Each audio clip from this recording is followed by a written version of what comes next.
Goeienaand. Good evening, Sanibonani. Please be seated.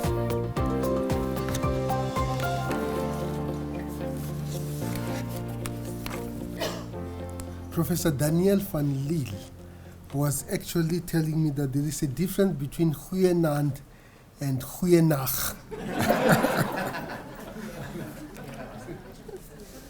Professor Daniel van Liel, Executive Dean of the College of Business and Economics. Our distinguished, the man of the moment, Professor Carl Marnewick, the inductee. I was actually asking him about the origins of his last name. To me, it sounded German. And he was explaining to me his suspicion as to which part of Germany this could actually come from. Professor Lessing Labuschagne, welcome, who is going to respond for us. Senior leaders of the university, members of Senate and other academics, distinguished guests, ladies and gentlemen, Sanibonani. It is indeed a great honor and special privilege for me to welcome you to the professorial inaugural lecture of Professor Carl Marnewick. I think let's give him a round of applause.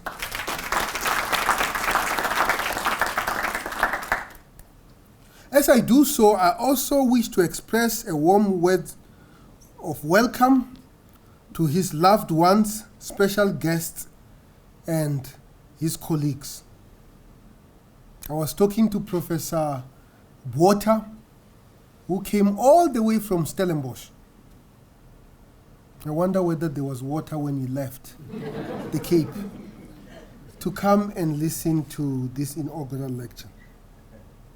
This is indeed a proud and joyful moment for Professor Marnewick, and also for us at the University of Johannesburg, because we actually believe that what we do actually matters. What we do actually has impact on the well-being of society. And therefore, by extension, what Professor Marnewick does in his area of expertise actually is important. The inauguration of professors is a public ceremony in which newly appointed professors are inducted into the office by the Vice-Chancellor and deliver their inaugural addresses. The ceremony actually has its roots from the Catholic Church, the Holy Catholic Church. As we all know, the Catholic Church was very instrumental in education. The Catholic Church, by the way, was the church that formed the University of Paris, the University of Oxford, and the University of Cambridge. So it actually has its roots in the Catholic Church. And of course, modern universities that started many, many years ago adopted it. From the University of Bologna, which was effectively the first modern university, then University of Paris, where the Catholic monks actually started fighting, and the defeated faction crossed the English Channel and founded the University of Cambridge more than 1,000 years ago.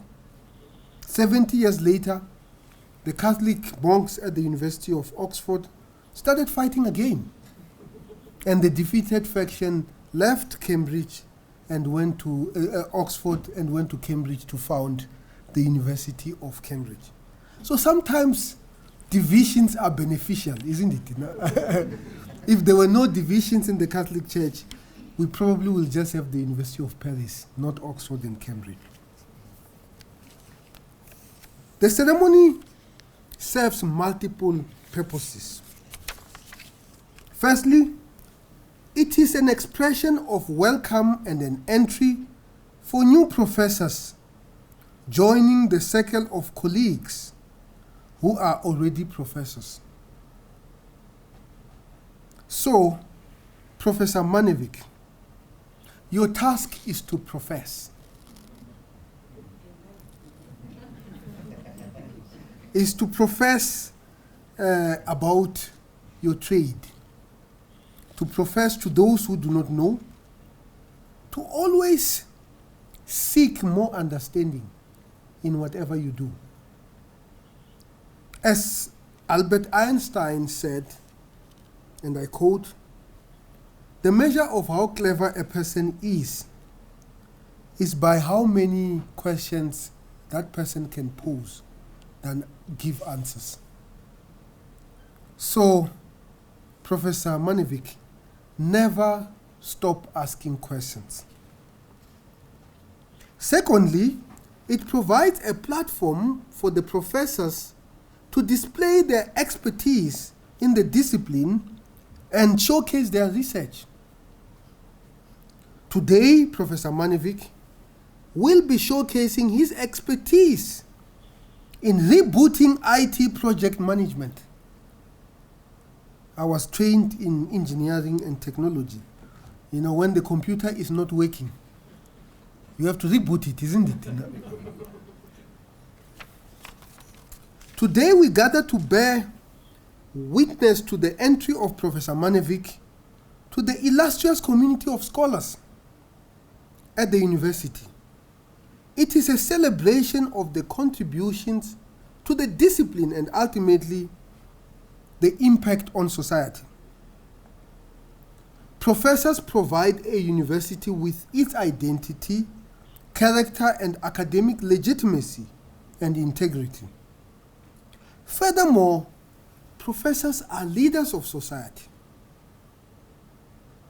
You see, in the Judeo-Christian Bible, you have these people called the wise men, the Pharisees. Professors are like that. They are the wise men. Of course, our decoding of the Holy Scripture actually gives us an impression that these wise men were more like magicians. No, they were actually academics. The word rabbi in Hebrew actually means teacher. It does not mean priest, it means teacher. Somebody who studies and asks questions and try to understand what is going on and ask questions again. And this is really what it is all about. At the University of Johannesburg, allowing professors to ask questions is absolutely sacrosanct. And therefore, the inaugural lecture is a rite of passage following the confirmation of the appointment of a professor of a person as a professor. Professor Marnewick has actually been a professor for quite some time. Today is not to install him as a professor. He is already a professor. Today is really a symbolic moment where we are saying to Professor Marnewick, please showcase what you do as a symbol of entering post facto a professorship. We are going to be listening to him as he tells us about rebooting project management.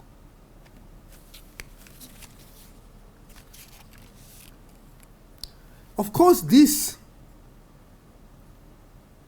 inauguration stands out as a moment of pride for Professor Marnewick, the family, and especially fellow scholars, the university, and ultimately society. One thing that we don't do very well in South Africa is that we do this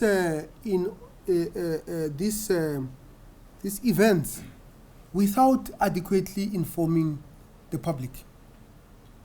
I just came back from the College of France, which is a 600-year-old college. There, the inaugural lecture is actually advertised in newspapers. The PhD thesis defense is also advertised in newspapers. So when somebody is defending their PhD, the general public are actually encouraged to come and witness that. I think this is probably something that we should adopt, certainly as the University of Johannesburg. The German philosopher and diplomat Humboldt referred a university as the whole community of scholars. Humboldt, a university referred to a whole community of scholars and the students engaged in common search for truth. Newman talked about teaching universal knowledge. And I think this is actually quite important. Universal knowledge. Because the difference between propaganda and what we do at the university is that at the university, our aim is to seek the truth and to uncover it. Whereas propaganda, you look at the truth and decide whether you like the truth or not, and then you go and bend the facts so that they can be able to fit the conclusions that you want to reach. I think it's very important to distinguish that. That at university, our professors must not be afraid of revising ideas that they've been advocating for a long time, because they have discovered new set of evidence that actually contradict that truth. Unfortunately, recently, universities have been viewed as instruments which are supposed to serve the purpose of economy. This is what James Stuart Mill will call utilitarianism. Universities must guard against utilitarianism. It's important that what we do must actually serve a purpose in society, but it is also important that our university professors must engage on things that we don't necessarily know the consequences of. So, when somebody is actually working on the new theory of gravitation, probably there is no utilitarian value that we can see now. But it does not mean because we can't see utilitarian value, we should not be able to pursue that. Because it is when we actually pursue those things that we don't think have value that we are going to uncover the truth and ideas that are going to revolutionize the world. And I hope Professor Marnewick will continue to break out new grounds in project management, both from a theoretical perspective and also from a practical perspective. And I hope you are going to continue to do what you have been doing, which in our opinion, I was in a room when he was promoted, is actually world class. So with those few words, I thank you very much for coming to listen to Professor Marnewick. Now I'm going to invite the Executive Dean, Professor Daniel van Liel, to introduce Professor Carl Marnewick. I thank you. Baya danki kia lebowa. Siyabonga.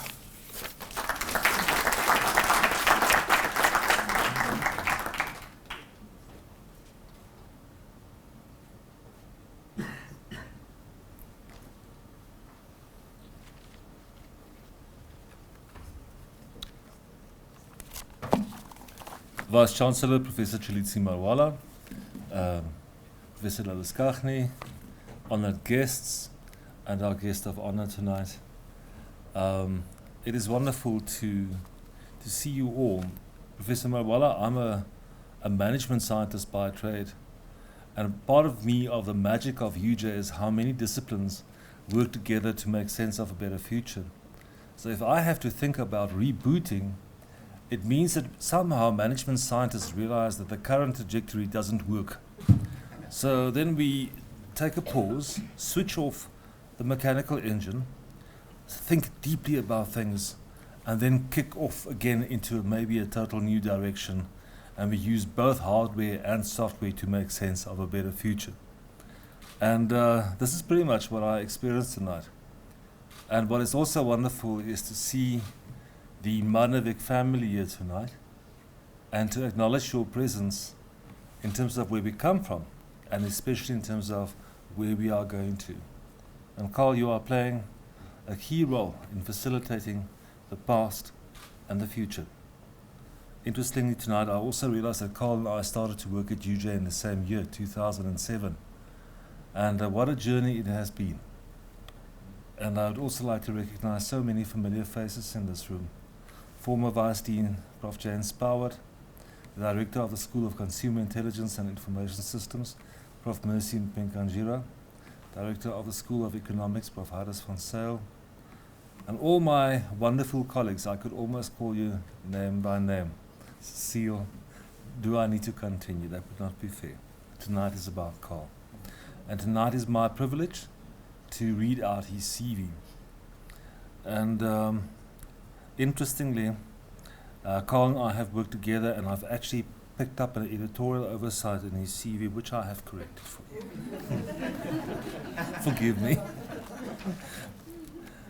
Dear ladies and gentlemen, friends and family, Prof. Carl Marnewick started his career journey in 1993 when he joined the now Northwest University as an IT consultant on the entire IT value chain, from physically cabling to wide area networks configuring, supporting and training. And then he joined Premier Foods, where he was in charge of the Y2K upgrade of the ERP system, including the implementation of 70 wide area network sites and the entire local area network infrastructure. That is pretty hands-on. His career journey continued at Datacentrics, where he established a project management office and gained extensive industry exposure in implementing, and I'd like to name 3 of them, key ERP projects for Johannesburg City Parks, Pride Milling, Premier Foods, AFRI, and Sand Parks. A cost center management system at some 300 hospitals countrywide for the National Department of Health. He managed key IT infrastructure projects for Premier Foods, Astral Foods, and Pride Milling. And since he didn't have much to do, he enrolled for his PhD at the University of Johannesburg on the alignment of ERP projects with organizational vision and strategies. And I'm not always sure where he gets the energy from, but this pattern has continued over the years. In 2017, he joined UJ as a senior lecturer and served as the head of department from 2009 to 2015.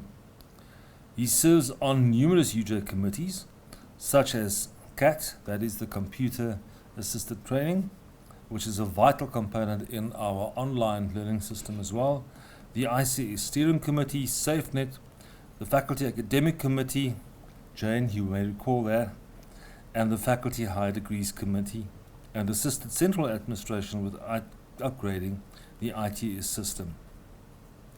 So the link between industry exposure, giving back, serving your university and your students to the best of your ability is really clear, which speaks a lot about you, Carl, your value system, and the family where you come from.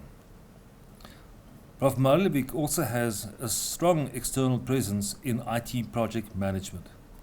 He represented South Africa, the South African Bureau of Standards, at ICO in the development of ISO 21500, that is in project management, and ISO 21503, that is portfolio management, And he was also invited by the Project Management Institute as a subject expert to update the standard for portfolio management.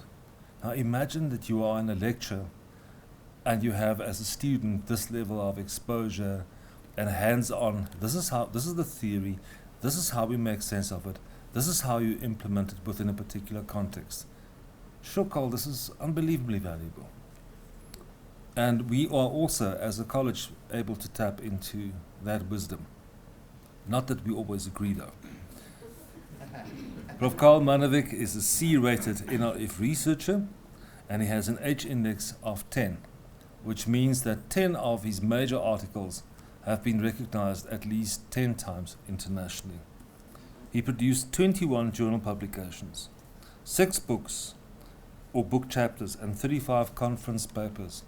And I haven't even mentioned the number of postgrads that he has supervised to completion and the number of undergrads whose lives he has touched. Chancellor, I present to you Professor Carl Marnewick.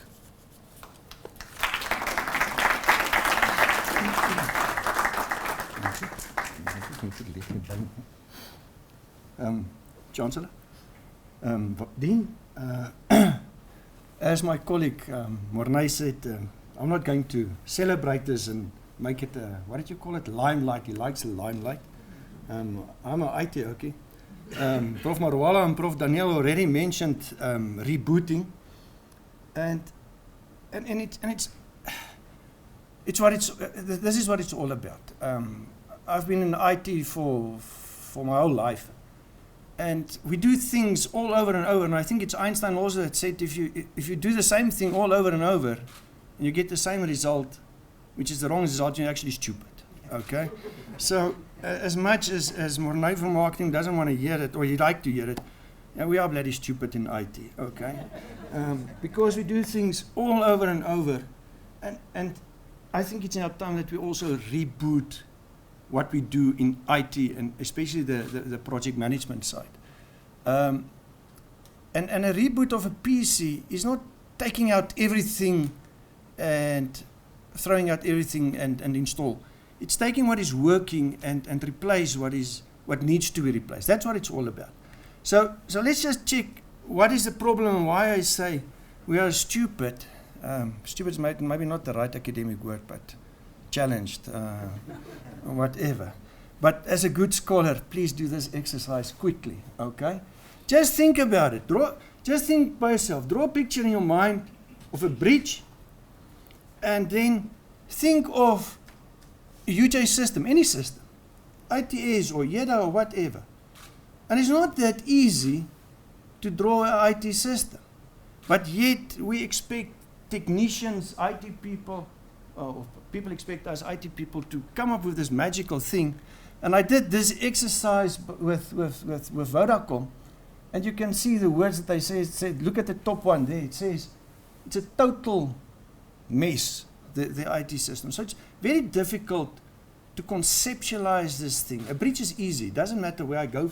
Everyone can understand what a breach is.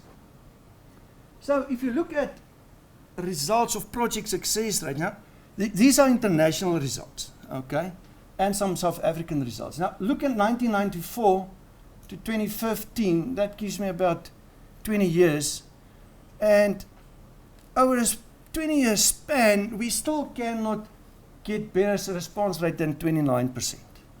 Okay, in South Africa, yeah, we do things a little bit better, 63%, but yeah, we're cheating the numbers. Okay, we get statistics, and then damn lies, and then you get the counting, ne? We measure success a little bit different.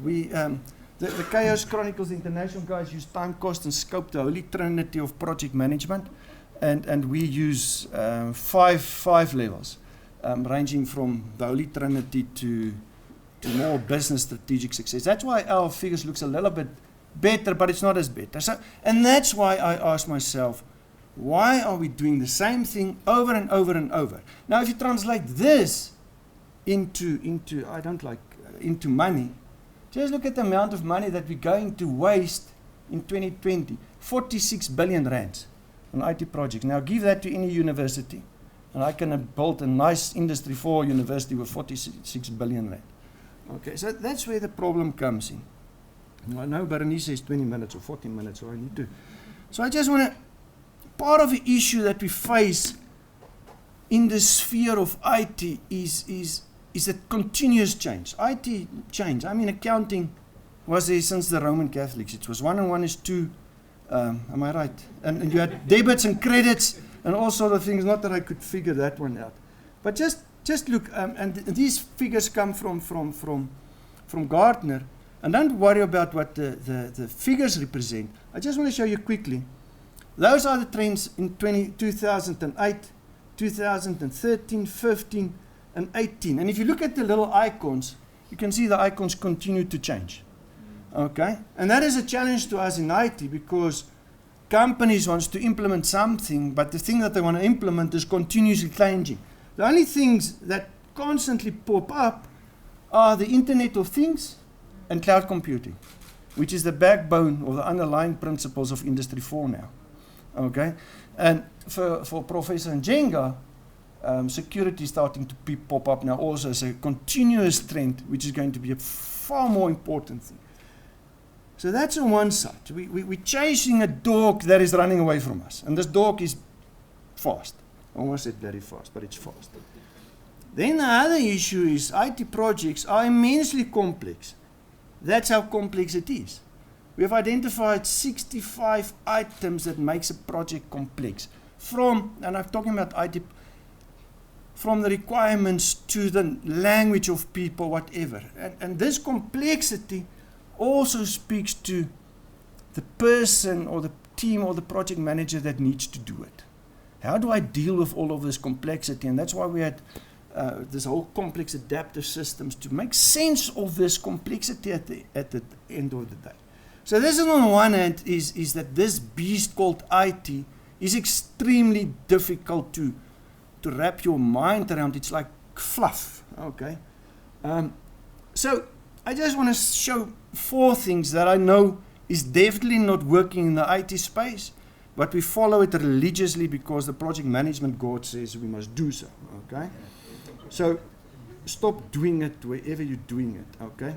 The first thing is this magical thing called the waterfall. Now, I was trained, and we still train the students, waterfall is you get the requirements of this thing that you do not know what it looks like, and then you must design this thing that you do not look like, and give it to your customer who thought he wanted that, but he gets something different. That's the first thing.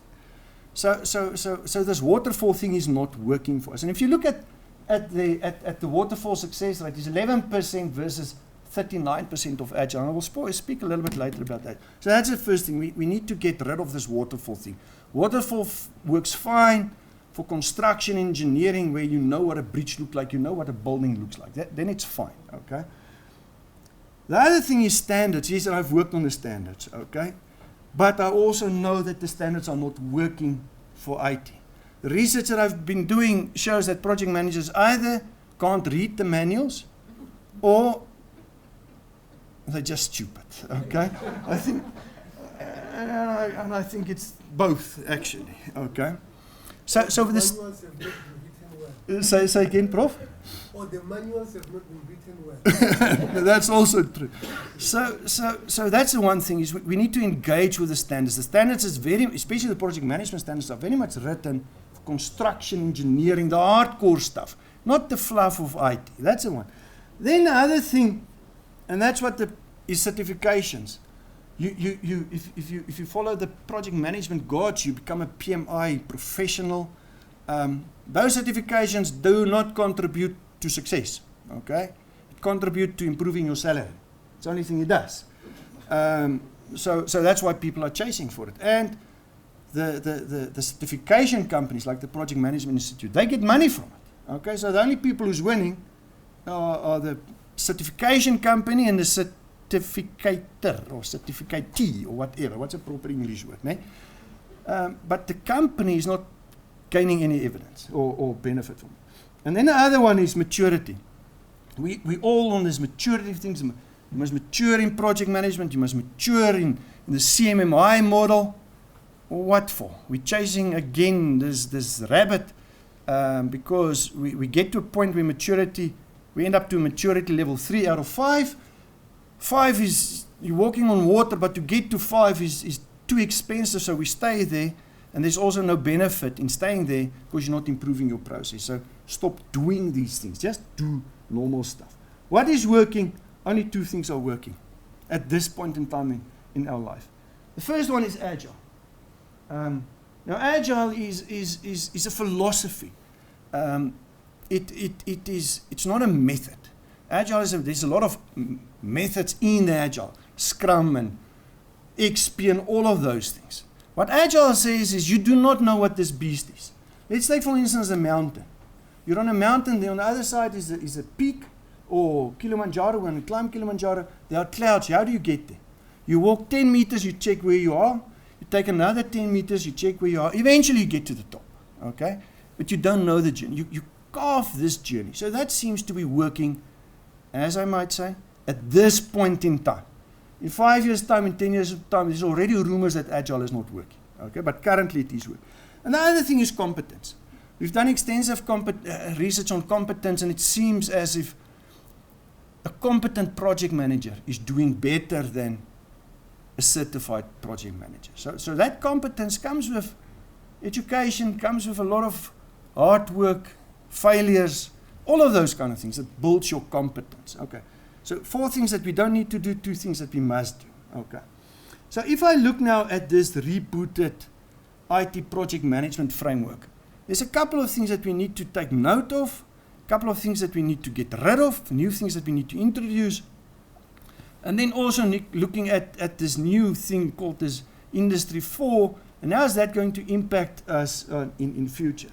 So the first thing that we need to look at is that since project per se, and if you read this little article, you'll get more details, but project management, the concept of project does not exist anymore. If you talk about agile, the notion of an IT project disappears. We talk about initiatives. And this is this part at the bottom, where you just, and we call sprints, and check where there's even a Scrum Master that I took from rugby. Okay, so rugby is a famous international sport, even makes it into IT.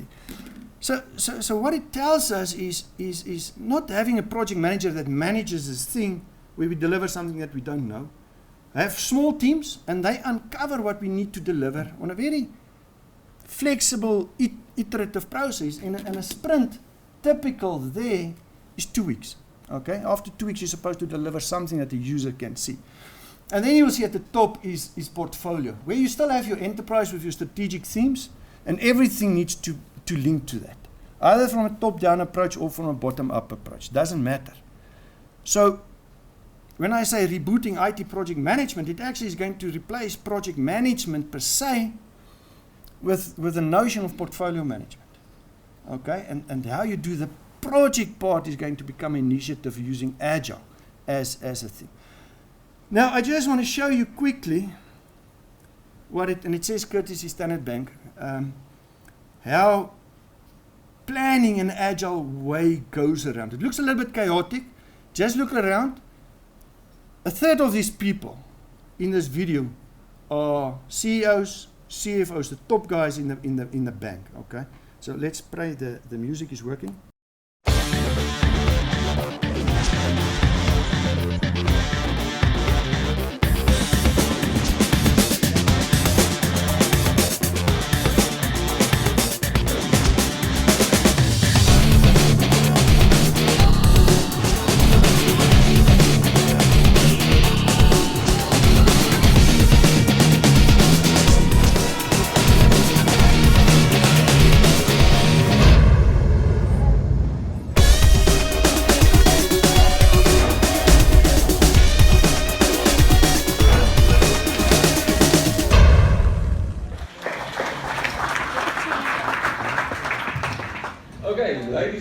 So we're going to start our PR planning session.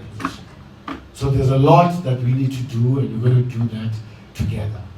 Partnership doesn't mean we'll agree on everything, but at least it means we must be engaged, working through the stuff together.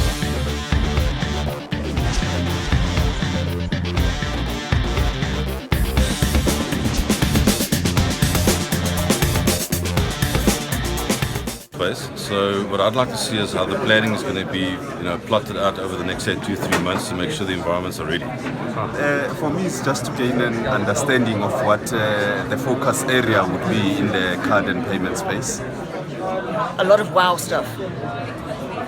That we get happiness from the business and that we do everything according to what they want and plan.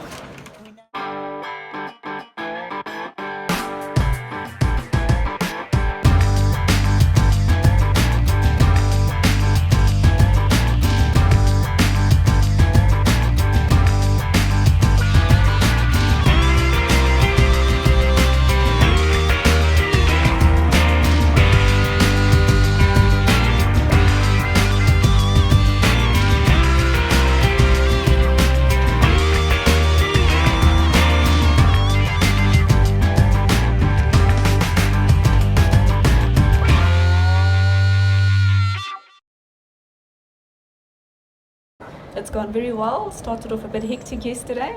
As an external partner, it looks like the team's done well. Well, yesterday that we actually implemented the change last night.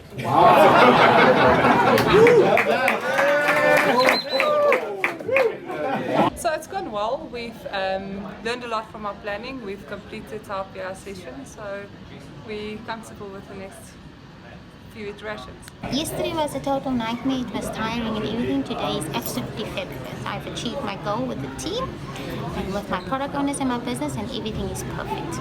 Stephen, it was tough, but went excellent. That's a nice background. Actually, no.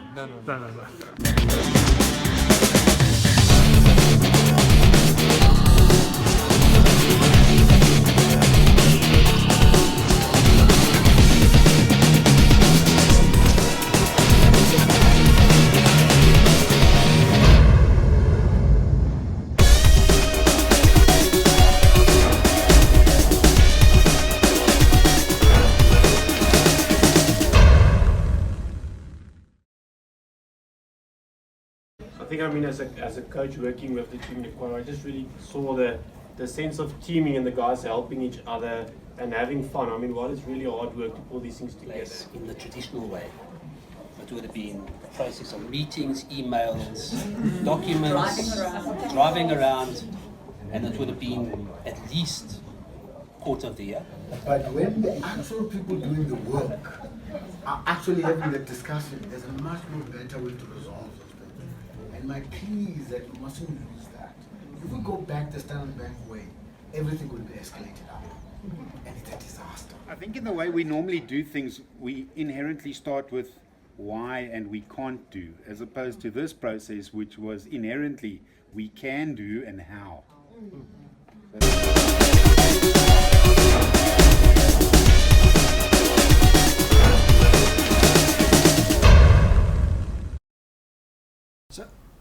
So the question is, if you look at it, it looks like a fun place. But what was the purpose of the thing? 3 months.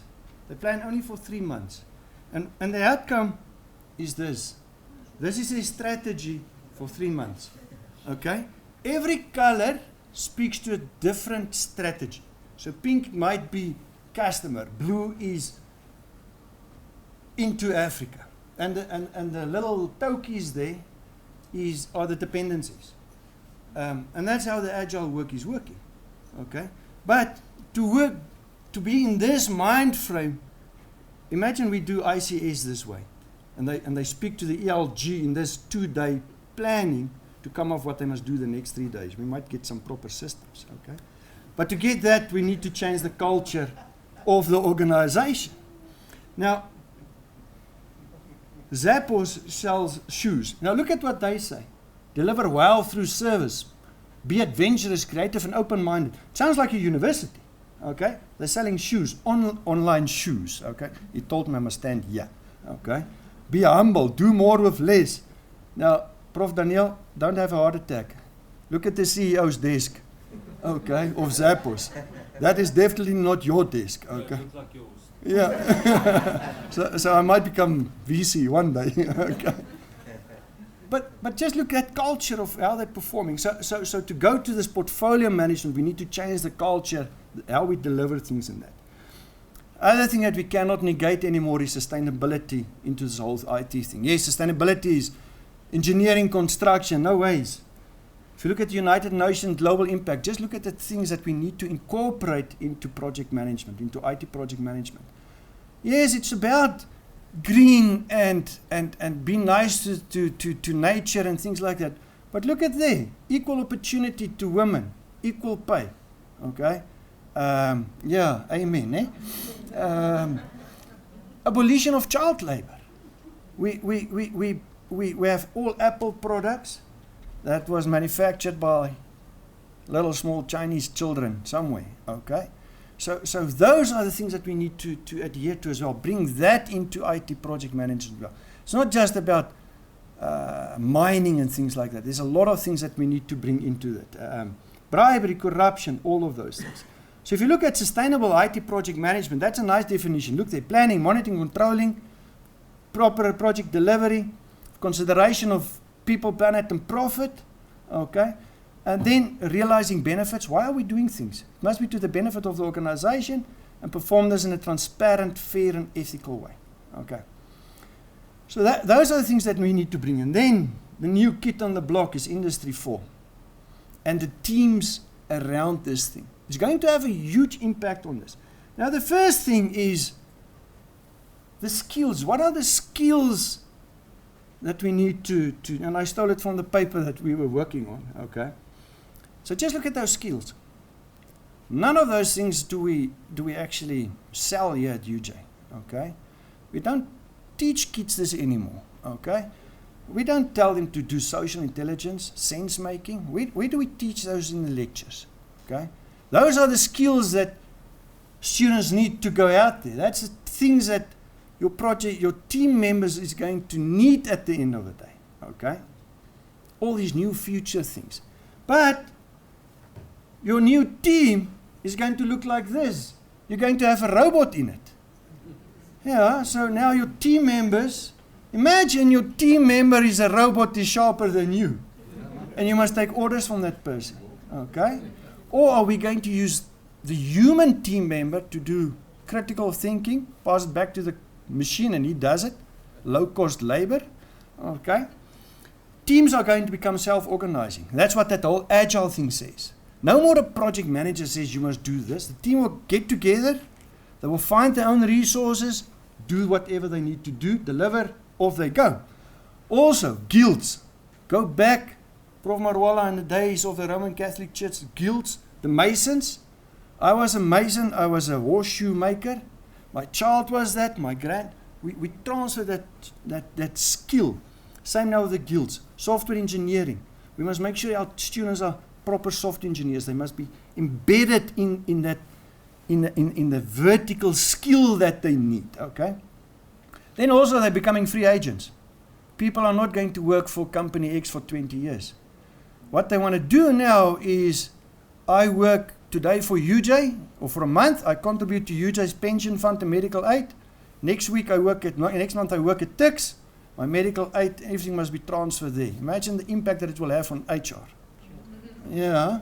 So eventually when I retire, where's my pension fund? That's the way we're going to work.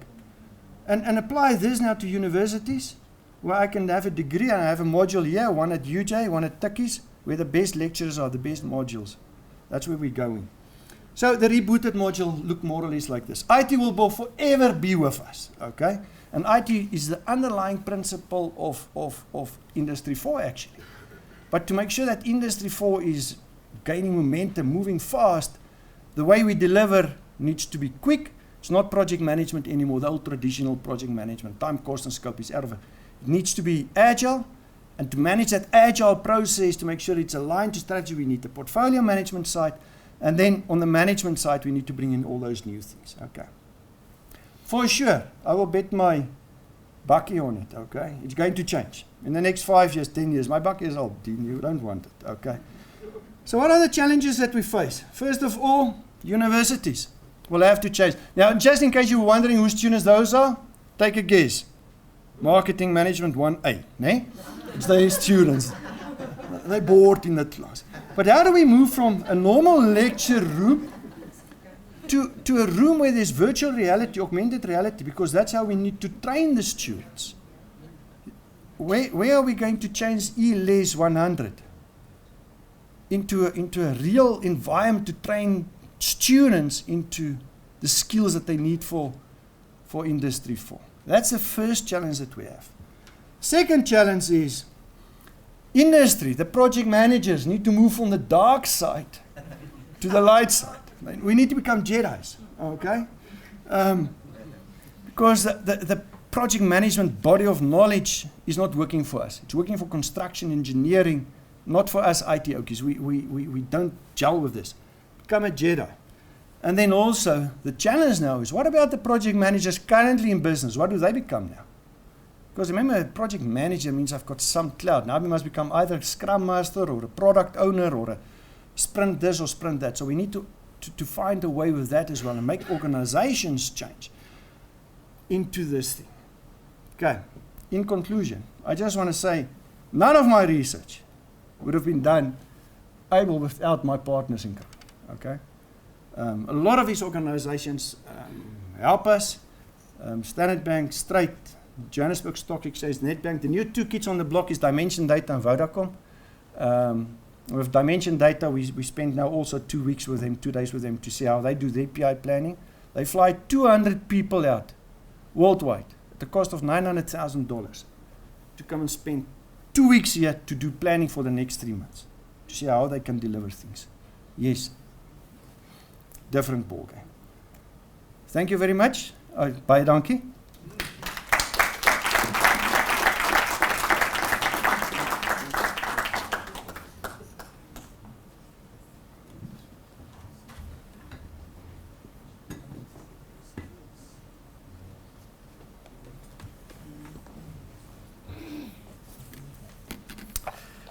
Good evening, ladies and gentlemen. It is indeed an honor and a privilege to be the respondent to Professor Carl Marnewick's inaugural lecture. On a personal level, it is deeply satisfying to witness his scholarly journey unfold. The promotion to a full professor means the candidate has demonstrated their ability to be a well-cultivated critical thinker.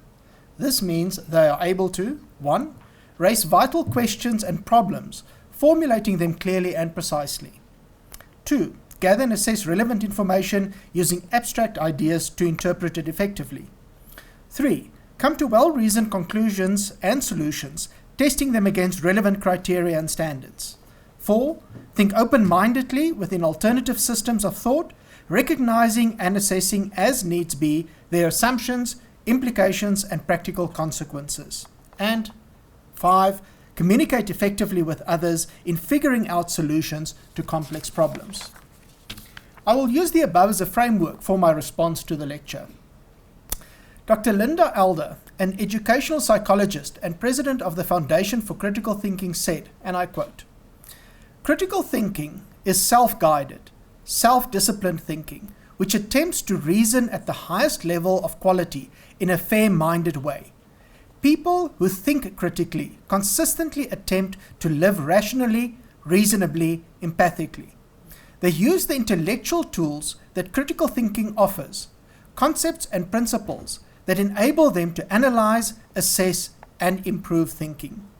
They work diligently to develop the intellectual virtues of intellectual integrity, intellectual humility, intellectual civility, intellectual empathy, intellectual sense of justice, and confidence in reason. They realize that no matter how skilled they are as thinkers, they can always improve their reasoning abilities.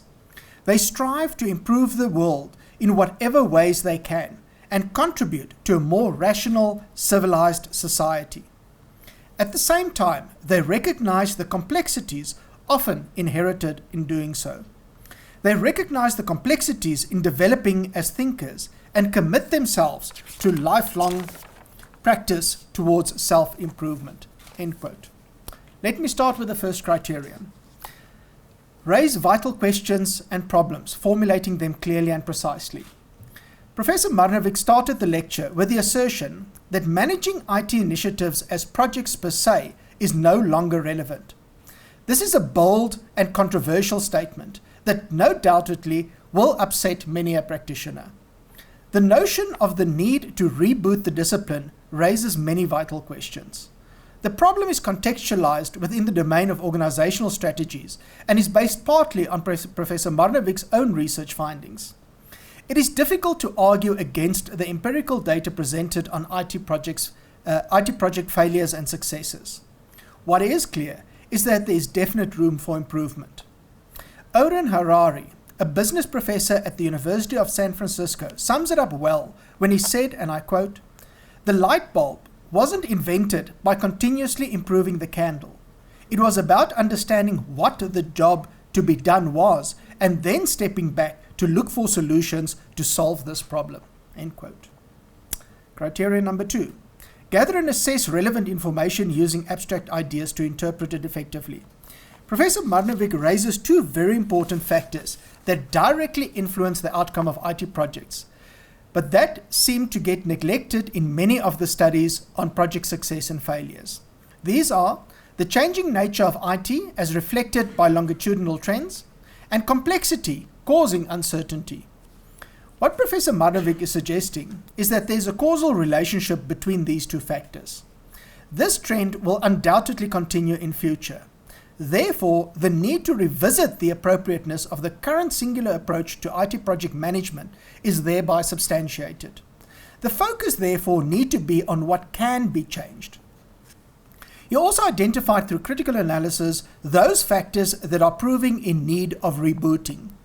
Linear thinking, as is evident in the sequential processes suggested by traditional approaches, and defining competency and ways of measuring it as such as through certification. What Professor Marnewick is suggesting is that these factors can be changed. An agile approach could address some of the shortcomings of a linear approach. There can be no doubt that the popularity of agile has increased over the last few years as the body of empirical evidence to support its efficacy continues to grow. The competency factor is also noteworthy, as Professor Marnewick states, that experience and qualifications outweigh certifications. Focusing on qualifications, this is both positive and negative. The positive side is that it confirms the value and need for a university education and the role that universities can and should play in the future. The negative side is that very few universities in South Africa offer qualifications in project management. Those that do often base the curriculum on the traditional linear approach. Criteria number 3. Come to well-reasoned conclusions and solutions, testing them against relevant criteria and standards. Professor Marnewick uses the above analysis to propose a rebooted framework. This framework focuses on the 3 main components, namely IT, project, and management. This conceptual framework makes a contribution to the existing body of knowledge in that it proposes an alternative way of thinking about the way we manage IT initiatives, i.e. light bulbs versus candles. Further work will, however, be required to further unpack the framework and to understand its practical implications. The framework was tested against relevant criteria and standards, namely Industry 4 skills. This raises even more vital questions about curriculum transformation at universities. The debate on preparing the next generation of professionals for current or future industry needs seems to become even more critical. Ultimately, the question of relevance of universities in society comes to mind. Criteria number 4. Think open-mindedly within alternative systems of thought, recognizing and assessing as needs be their assumptions, implications, and practical consequences. The rebooted framework clearly demonstrates an alternative system of thought, the notion of considering holistically what the needs and challenges are, and then presenting a conceptual solution. I applaud Professor Marnewick for challenging the current assumptions and for attempting an alternative approach. Further research will be able to identify the implications and practical consequences of what is being proposed. Criteria number 5. Communicate effectively with others in figuring out solutions to complex problems. It is clear that the work presented here tonight is the continuation of a research journey that started many years ago. Through a consistent effort, Professor Marnewick has collaborated with various researchers in laying the foundation for the proposed framework. His H-index demonstrates that his work is being recognized and used by peers. I think we can all agree that Professor Marnewick has demonstrated very clearly that he is a critical thinker. Professor Marnewick, we look forward to your future contributions to the body of knowledge in this very important and topical area. If your past research contributions are anything to go by, we have no doubt that there's a lot more to come. Congratulations.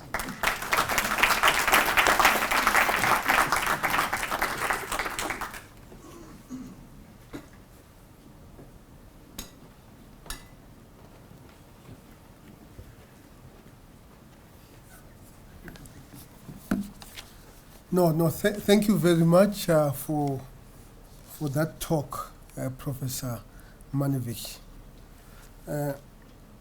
As you were concluding, I'm just going to open my...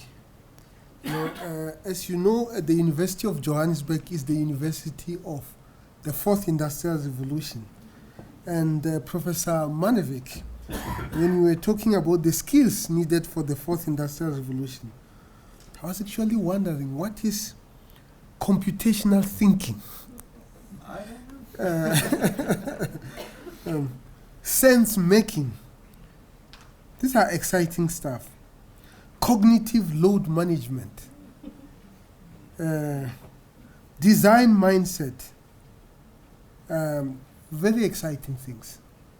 This was absolutely fantastic. I think we should give him another round.